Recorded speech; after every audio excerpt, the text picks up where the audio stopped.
주님 안에 가운데 평안하셨습니까? 오늘 그 가운데 평안하시기에 성도 여러분들 뵙게 돼서 대단히 반갑습니다.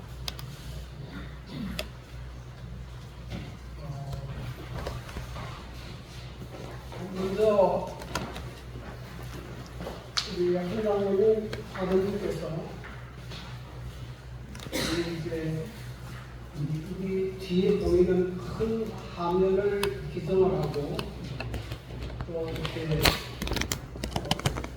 조금은 첨단 장치를 갖춘 그런 교회가 되도록 기성을 해주신 것에 대해서 정말 감사를 드립니다. 한국은 앞날에 하나님의 은총과 축복이 함께하길 기도합니다.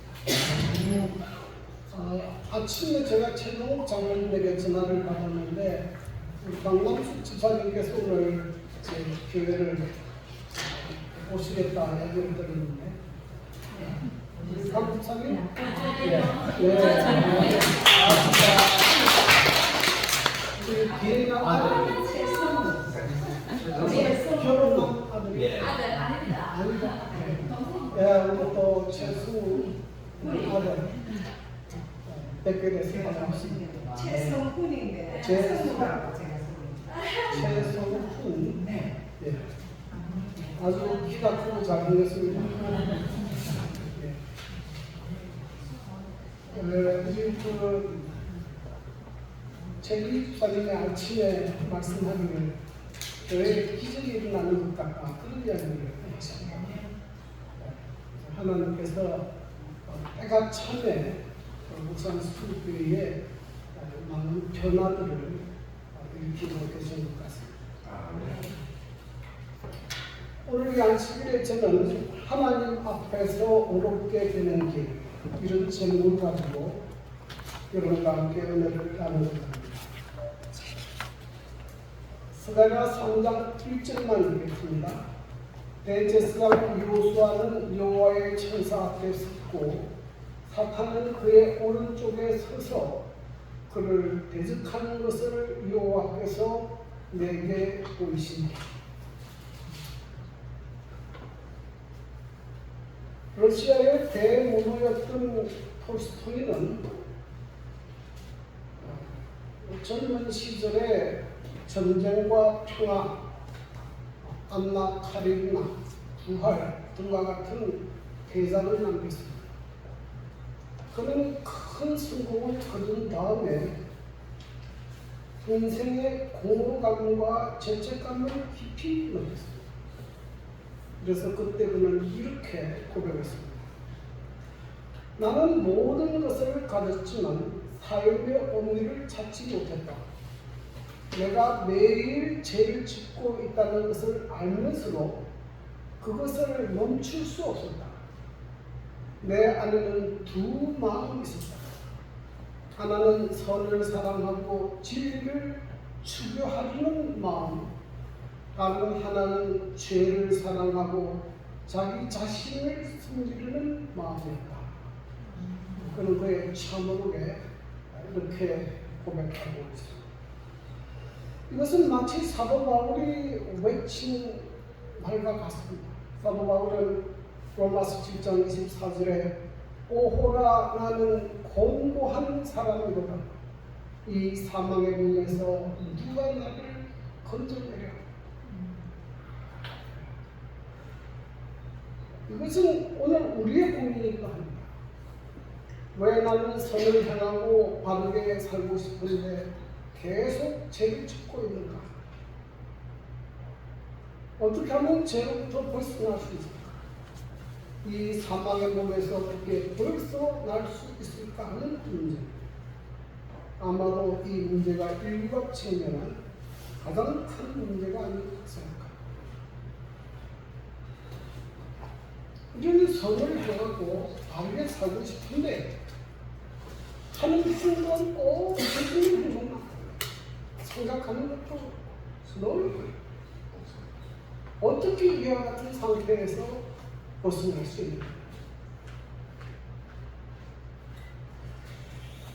오늘 저는 이 문제에 대한 해답으로 스가랴 3장 7절부터 5절의 말씀을 본문으로 선택했습니다.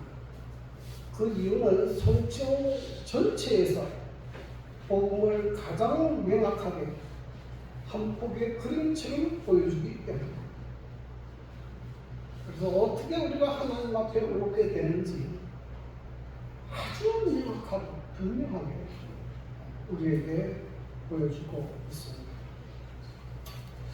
먼저 오늘 본문 말씀에 기록된 스가랴서의 배경을 보면 그렇습니다. 기원은 586년 유다가 바벨론에 의해서 멸망당합니다. 그리고 성전은 파괴되고 백성들은 바벨론의 포로로 잡혀가게 됩니다. 그리고 기원전 538년에 바벨론을 무너뜨린 페르시아 왕 고레스가 칙령을 내려서 유대인 포로들에게 예루살렘으로 귀환할 것과 성전 건축을 허용하게 됩니다.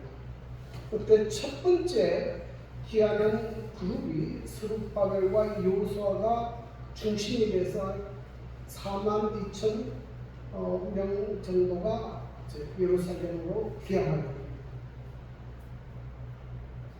그리고 기원전 520년경 귀환 후 18년이 지났지만 백성들은 가나안 또 그 주변 사마리아 사람들의 적대적인 세력 등으로 실망감 속에서 성전 건축은 중단되고 영적인 열정도 식어 있게 됐습니다. 스가랴는 이런 상황 속에서 하나님께로부터의 환상과 예언의 말씀을 받아 백성들을 격려합니다. 그래서 오늘 본문 말씀은 하나님께서 보여주신 8가지 환상 가운데 4번째 환상에 해당됩니다. 스가랴서 전체의 중심 메시지는 회개하라는 겁니다. 스가랴 1장 3절 내가 너희에게로 돌아가라. 너희가 내게로 돌아오면 내가 너희에게로 돌아오리라. 회개할 때 하나님께서 어떤 은총을 베푸시는지 오늘 본문 말씀에서 기록하고 있습니다. 오늘 성경 말씀을 보면 가장 먼저 하늘의 법정 장면이 나옵니다. 대제사장 여호수아가 나옵니다. 그는 모세의 시종이었던 여호수아가 아닙니다. 바벨론 포로에서 예루살렘으로 귀환할 때 백성들을 인도하는 대제사장 여호수아입니다. 그리고 여호와의 천사가 나오는데 이분은 성육신하기 이전의 예수 그리스도를 나타냅니다. 그 이유는 창세기 16장이나 창세기 22장, 출애굽기 3장에서 여호와의 사자가 여호와 또는 하나님으로 불렸기 때문에 그래서 대부분의 학자들이 이 여호와의 천사를 성육신하기 이전의 그리스도로 해석합니다. 그리고 또 하나는 사탄이 나옵니다. 이 사탄이 여호수아를 대적하는 모습으로 나옵니다.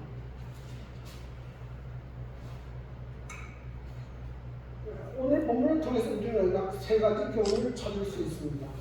첫 번째는 정죄에 받을 수밖에 없는 우리의 상태를 보여줍니다. 스가랴 3장 1절 3절 대제사장 여호수아는 여호와의 천사 앞에 섰고 사단은 그의 오른쪽에 서서 그를 대적하는 것을 여호와께서 내게 보이십니다. 여호수아가 두루운 옷을 입고 천사 앞에 서 있는지라. 여호수아가 두루운 옷을 입고 천사 앞에 서 있는 모습은 여호수아와 이스라엘 전체의 제때 상태를 보여줍니다. 이 성경에서 두루운 옷은 우리의 죄악을 상징합니다. 원래 대제사장은 하나님 앞에 서려면 영화롭고 아름다운 예복을 입어요. 그런데 지금 여호수아는 두루운 옷을 입고 있습니다. 그러니까 여호수아도 하나님 앞에 자격이 없고 여호수아가 대표하는 이스라엘 백성 전체도 하나님 앞에 설 수 없는 아주 죄된 그런 상태를 보여주는 것입니다.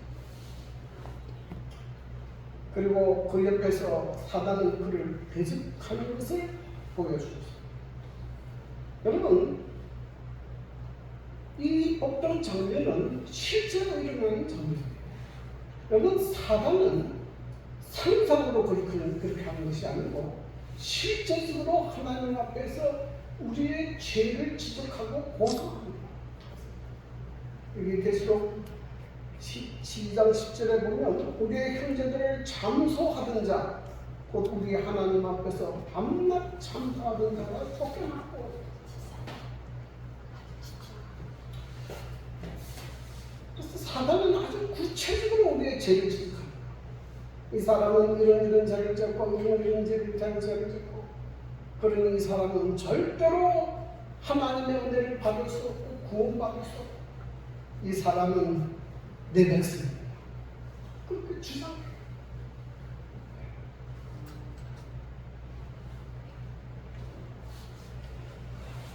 사단이 이렇게 우리를 참소하는 건 뭐냐면, 사단은 하나님 앞에서 우리를 참소해서 우리를 낙심시키고 하나님과의 관계를 멀어지게 하고 떨어지게 하는 것이 그 목적. 그래서 이제는 나는 안 된다, 포기하게 하고 하나님에게서 멀어지게 하고 떨어지게 하는 것이 그 목적. 그런데 또 하나 우리의 죄를 깨닫게 하시는 분이 있습니다. 그분은 성령이십니다. 그가 와서 죄에 대하여, 의에 대하여, 심판에 대하여 세상을 책망하시죠. 성령이 우리 삶에 역사하는 첫 번째 일이 뭐냐면 우리의 죄를 깨닫는. 그런데 사단이 하는 일과 성령이 하는 일은 정반대입니다. 사단은 우리로 하여금 하나님께서 떨어져서 완전히 구원을 잃어버리게 일합니다. 그런데 성령은 우리의 죄를 깨닫게 하고 하나님께로 돌아가요. 그것이 성령의 역사와 사탄의 역사가 다른 점입니다. 그래서 우리가 늘 우리의 음성을, 이 사탄의 음성을 듣게 되면 우리는 절망하게 돼요.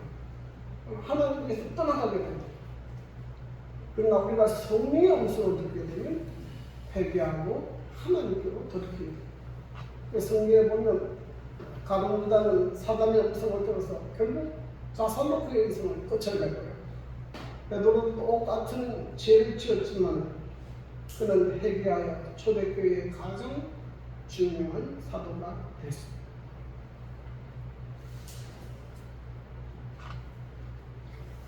자, 그래서 우리의 삶에 하나님의 역사가 일어나려면 제일 먼저 죄를 깨닫고 회개하는 일이 가장 먼저 돼요. 이 역사가 무슨? 근데 여기에 보면 하나 있어요.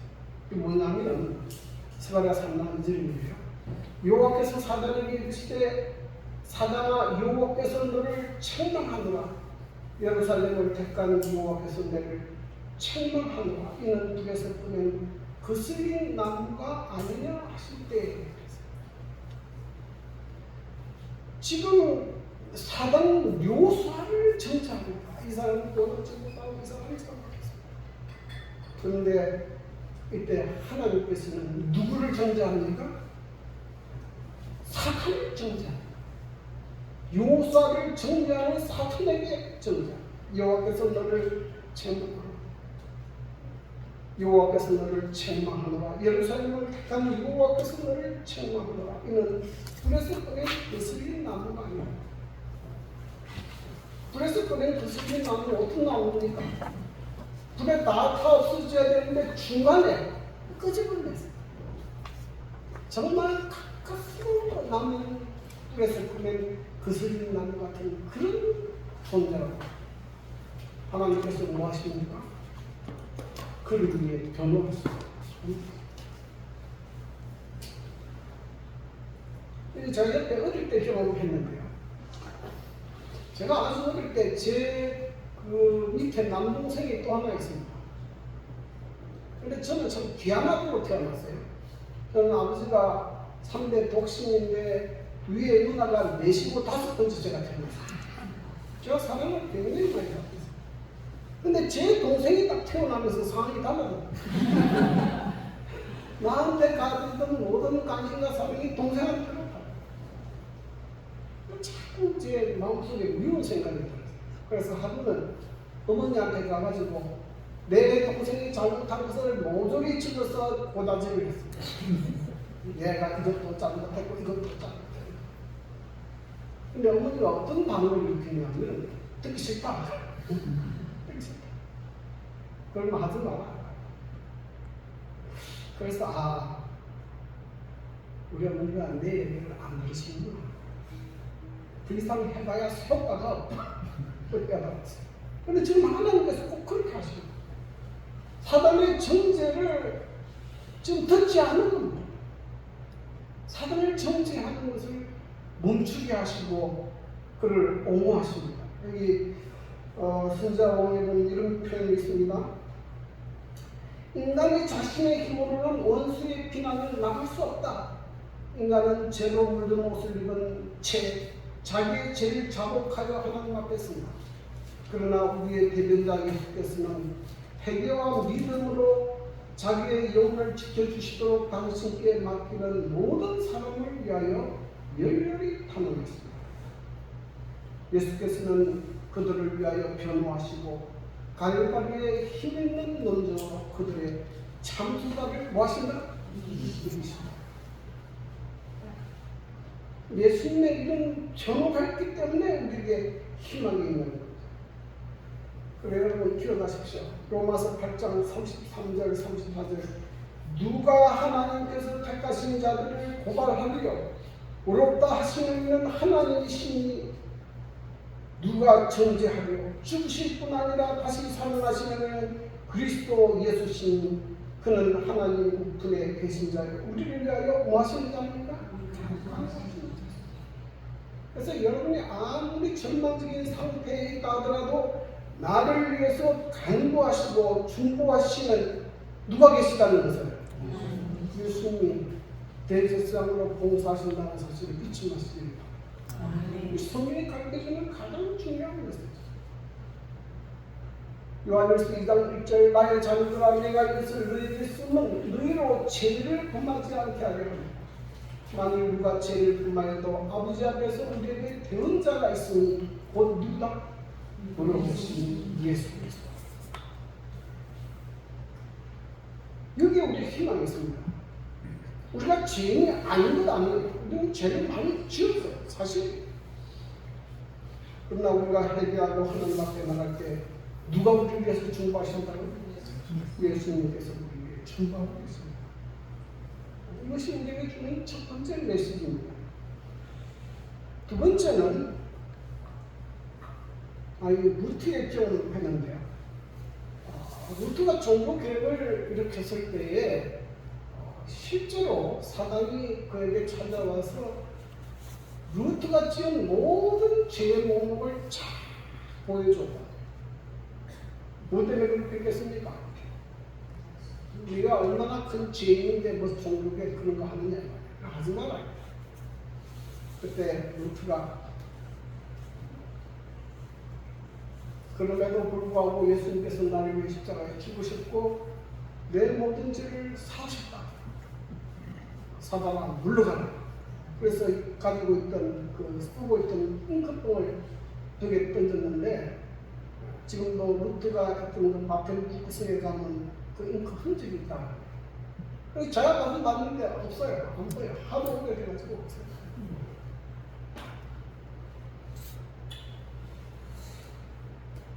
두 번째 이 메시지가 우리에게 주는 중요한 기별은 예수님께서 죄에 들은 옷을 벗기시고 우리의 옷을 입히신다는 것입니다. 스가랴 3장 4절에 자기 앞에 선 자들을 명령하사 그 들은 옷을 벗기라 하시고 또 여호수아에게 이르시되 내가 내 죄악을 제거하여 그랬으니 내가 아름다운 옷을 입히리라 하실까. 여러분 인간이 가지고 있는 가장 큰 문제는요, 인간은 죄를 짓고 그 결과로 죄의 옷을 입지만은 인간 스스로의 힘으로는 그 죄의 옷을 벗을 수가 없다. 지금 우리가 그렇게 살고 있지 않습니까? 우리가 하루 종일 사는 것 가운데 거의 우리 생각이나 또 행동으로 죄 아닌 것이 없을 정도로 내 죄에 묻어 있어요. 제때 생각을 하고 그런 마음을 갖고 있어요. 제가서 하나님을 향해 삽니다 하지만 마음에는 탐욕과 성공과 인생에 대한 그런 것들이 쫙 깔려있어요. 못 벗어납니다. 죄의 몸을 가지고 있어요. 그래서 여러분 이것을 어떻게 해결하느냐 바울이 고백하지 않습니까? 이 사망의 몸에서 어떻게 누가 나를 건져낼 것인가?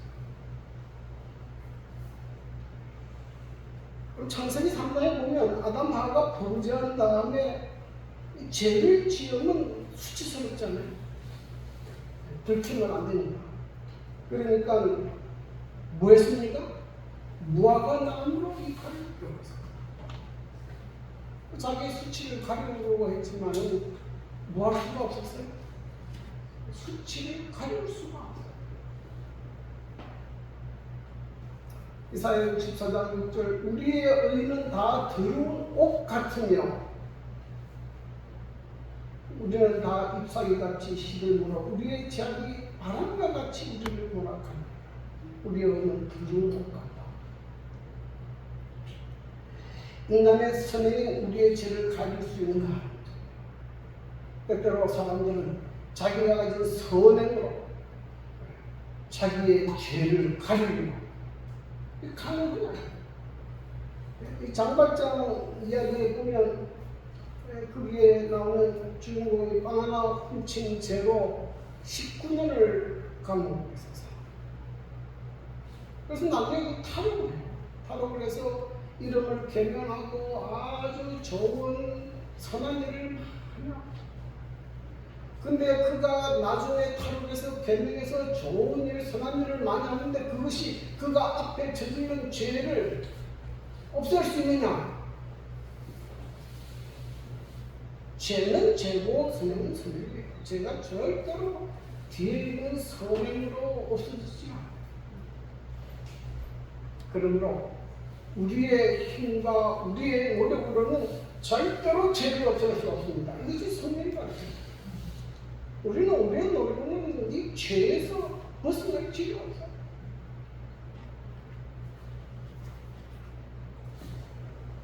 가끔 착각하는 게 있는데요. 죄인들인데 우리가 계명을 지킵니다. 이 계명을 지키는 것이 우리가 죄로부터 벗어나는 것으로 착각해요. 그렇지 않습니다. 죄인에게는 성경을 그렇게 가르치고 있지 않아요. 그것이 우리의 죄를 가릴 수 없어요.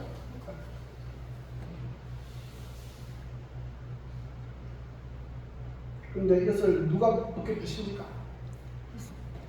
하나님께서 우리를 죄를 벗겨주세요. 언제 벗겨주십니까? 요한일서 1장 9절에 만일 우리가 우리 죄를 뭐하면?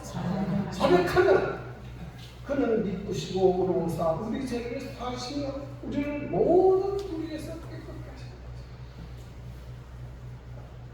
우리가 하나님 앞에 나가서 우리의 죄를 자백하면 하나님께서 우리의 죄를 용서해 주십니다. 왜 그렇습니까? 하나님께서 그 아들 예수 그리스도를 통하여 이미 우리의 죄악의 짐을 지시고 갚으시기 때문에 하나님께서는 우리의 죄를 용서하실 수 있습니다. 여러분 성경 가운데 참 가장 아름다운 이야기 가운데 하나가 누가복음 15장에 나오는 탕자의 뒤입니다. 그 이야기를 살펴보면 한 큰 부잣집의 둘째 아들이 자기 아버지로부터 받을 유산을 미리 받아가지고 먼 나무로 가서 타집에서 다 써버렸어.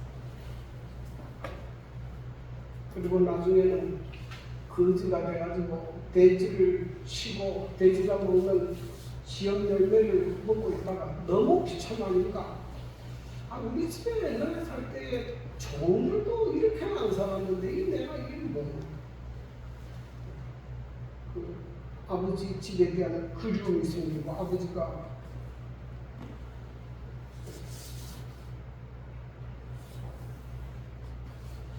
아버지가 보고 싶은 그런 마음이 생깁니다. 그래서 이제 이 아들이 아버지께로 갑니다. 그는 아들이 되기 위해서 가는 거 아니에요. 그는 생각하기를 나를 품꾼의 하나로 해주시오. 그런데 아버지는 그 아들을 보자마자 달려가서 끌어안고 그에게 거지 옷을 벗기고 그에게 아들 옷을 입히고 아들의 손가락질을 끼우고 아들의 신발을 신고 이 아들이 아버지한테 한 것이 뭡니까? 이 아들이 가지고 나간 돈을 갚았습니까? 이 아들이 아버지한테 한 게 뭐예요?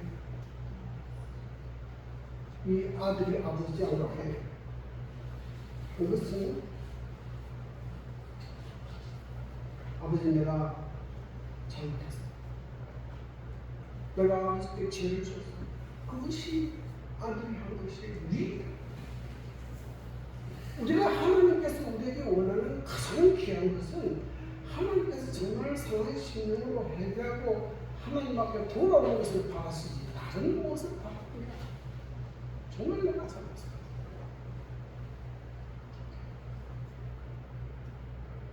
그때 하나님께서 우리에게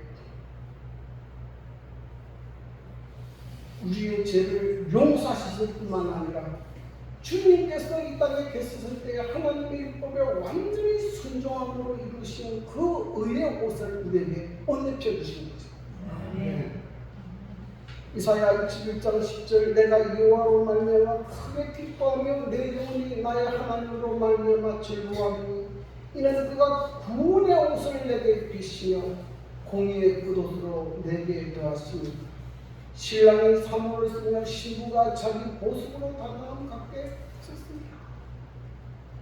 가장 귀한 복음 하나님께서 은혜로 우리의 죄를 사하시고 당신의 거룩한 의로 우리를 은혜해 주신다. 이것이 속에 나타나 있는 가장 중요한 복음.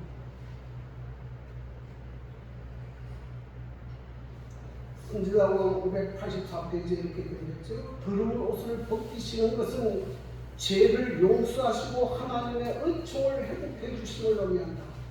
새 옷은 그리스도의 입혀주시는 의를 나타냅니다.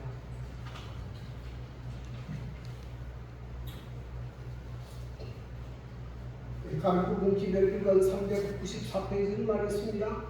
우리들은 우리 자신 안에서는 죄인들이지만 그리스도 안에서는 의인들이다. 그리스도의 의를 옷 입히심으로 우리들을 어렵게 하신 하나님께서는 우리를 의롭다고 선언하셨으며 의인들처럼 뭐하신다? 하나님 어렵다고 말만 하는 게 아니고 실제로 뭡니까? 의인으로 지금 의인에게 주시는 영생과 축복을 받았습니다. 그래서 가장 이렇게 드라마틱하게 보여주는 장면이 뭐냐면 십자가 우편 강도에게 예수님께서 낙원을 약속한 거죠. 이 사람은 지금 십자가에서 죽어가는 과정이기 때문에 그가 뭐 하나님 앞에 뭘 할 수 있는지 아무것도 없어요.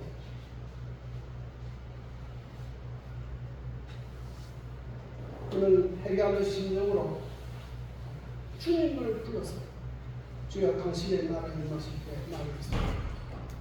그때 예수님께서 바로 그 자리에서 주문을 약속했어요. 내가 오늘 내게 이르노니 내가 나와 함께 다금에 있습니다.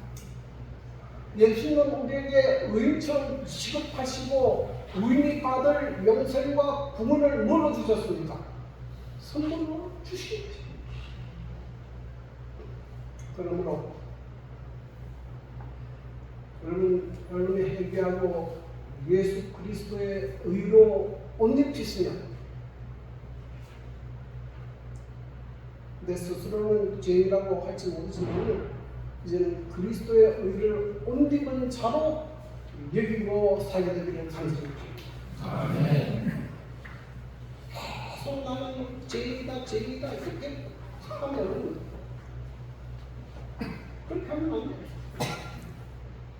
예수 그리스도 안에서 나는 부르게 된 사람이고 하나님의 자녀. 그 다음에 세 번째는 예수 우리를 제사장으로 회복시켜 주신다고. 스가랴 3장 5절에 보면 내가 말하되 정결한 감을 그의 머리에 씌우소서 하며 곧 정결한 감을 그 머리에 씌우며 옷을 입히고 여호와의 청상은 그 곁에 서리라. 그 다음에 하나님께서 여호수아에게 정결한 관을 그 머리에 씌우도록 했습니다. 이 정결한 관은 무엇인가? 옛날에 그 대제사장은요, 아름다운 옷을 입고 그 머리에는 정결한 관을 썼습니다. 여기 보면 출애굽기 28장 36절 37절 너는 또 순금으로 패를 만들어 도장을 새기는 법으로 그 위에 새기되 여호와께 성결이라 하고 그 패를 청색금으로 관 위에 매대 곧관 정면에 있게 하라. 그래서 이 정결한 관을 이거 무엇을 의미합니까? 이것을 대제사장 여호와를 다시 봅니다. 제사장 직분으로 회복시켜주는 것을 봅니다.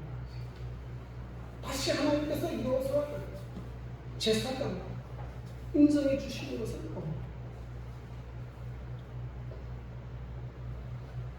그리고 비록 불에 타다 남은 불에서 꺼낸 나무와 같은 그 바벨론에서 완전히 하나님의 심판을 받아 망하고 그래서 겨우 살아남아서 돌아온 그 4만 명의 남은 무리들을 다시 물어 하나님의 택한 제사장 백성들로 삼아주시는 것입니다.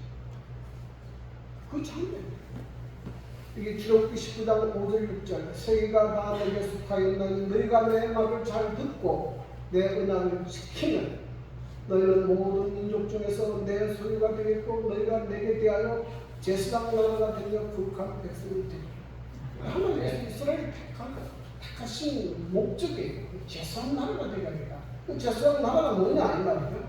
제사장 나라는 하나님과 세상 사이의 중재자가 되어 뭘 드러내는 것입니까? 하나님의 품성을 드러내는 것입니다. 하나님이 어떤 분이고 얼마나 선하시고 얼마나 좋으신 분인가 드러내는 것입니다. 그래서 여기 이방의 빛이 되게 하는 것입니다. 모든 이방 사람들에게 하나님의 선하심을 드러내는 것입니다. 하나님께서 이스라엘을 택한 목적이었습니다.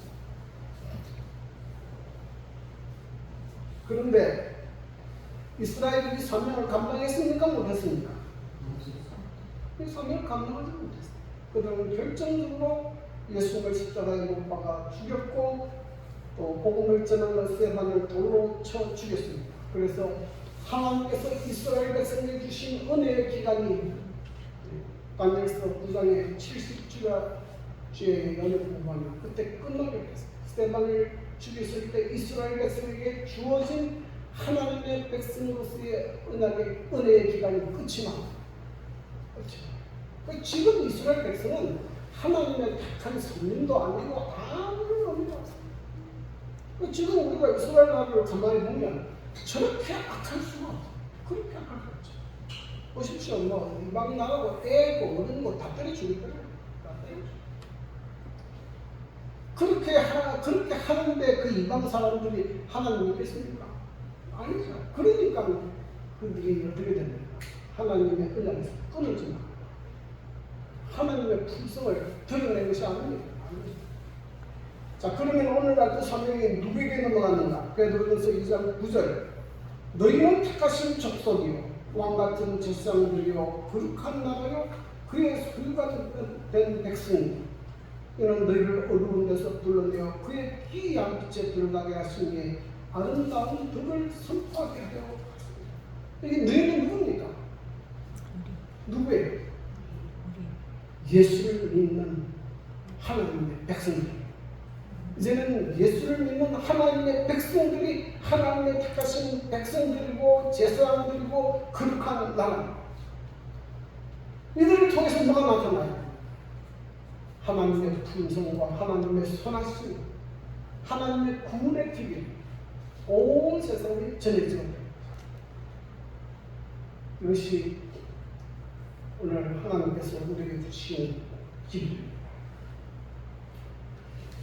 그런데 여러분, 우리 자신이 하나님께서 택하신 제사장을 누리며 거룩한 나라에서 구의 소유된 백성이라는 사실을 잊지 마시게 되기를 간절히 바랍니다.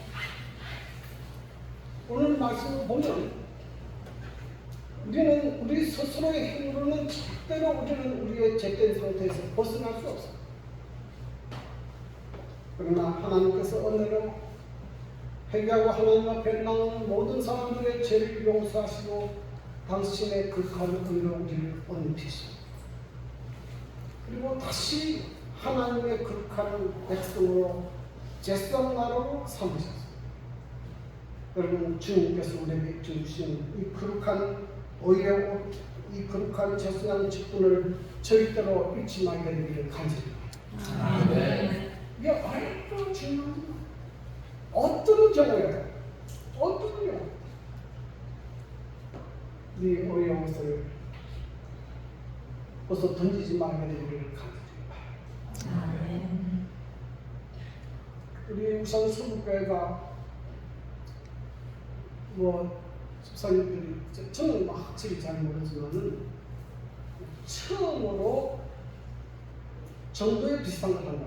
지금 우리가 참 다행히도 박종기 원장님이라는 분이 계시는데 그분은 옛날 에덴 요한병원장을 꽤 오래 했습니다. 정확하게가 몇 년 하신 분 모르지만 10년 이상 하셨어요.